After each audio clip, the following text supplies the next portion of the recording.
Coffee Joy and Charlie Charlton at breakfast. It's coming up to 10 minutes to 8 o'clock.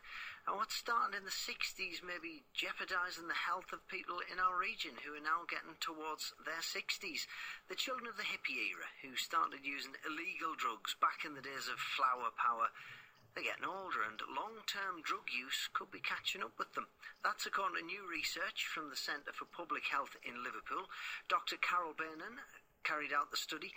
Dr. Carol, what prompted this research? Why did you decide to look at what you call ageing addicts? Actually, part of a series of studies that we've done here at the Centre for Public Health and in collaboration with Edge Hill University.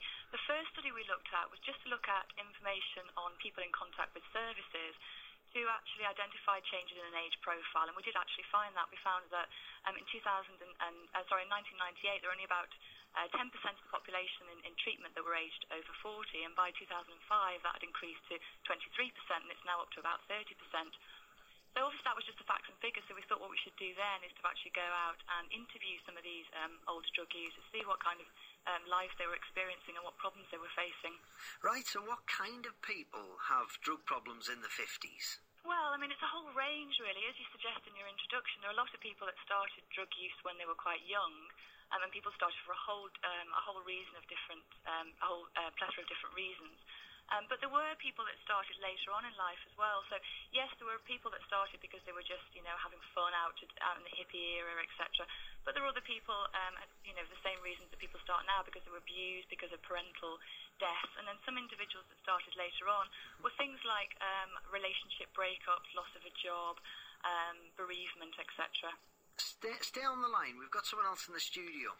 Yes, Simon Stevens is Director of Casework at Addictions UK, based in Chesler Street in County Durham. Just what we're hearing there, that Carol was saying, does this ring a bell with you, the type of people?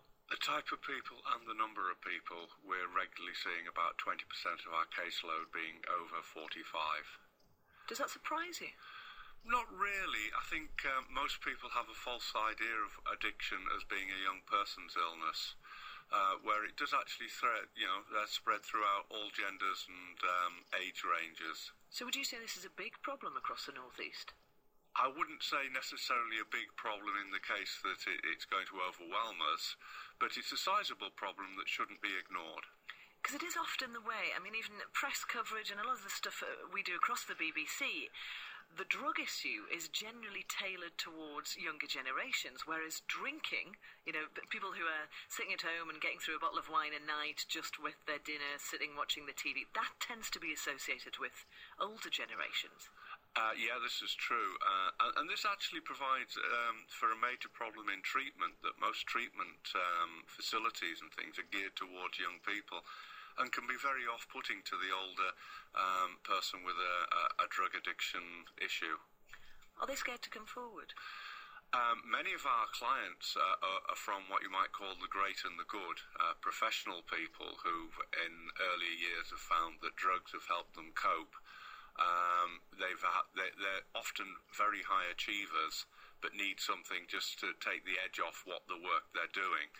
Therefore, they find it very difficult to come forward for treatment and rely on people like ourselves who offer a home-based treatment service that's very private, really. We once spoke to a gentleman, I remember, a few years ago, who said it was the odd thing because he would never describe himself as an addict. He used to regularly smoke cannabis, and he had done so for, I think it was probably decades, actually, and was a very, very highly qualified, very highly successful man, and thought, well, I haven't really got a problem, because I still managed to get up and go to work and do very well. I just happen to like smoking rather than drinking. One of the problems is that as people progress in their addiction, their need for the drug gets greater and what they get from the drug gets less. And sooner or later there's a crisis occurs. And often with these people that we're talking about, it's much later in life. Carol, is it never too late to get some kind of help? No, absolutely not. There was a number of people that we interviewed that were still seeking to be drug-free eventually. I mean, obviously they need a lot of support to be able to do that, but no, certainly not. And what about the people Charlie was just talking about, people who, quite enjoy it?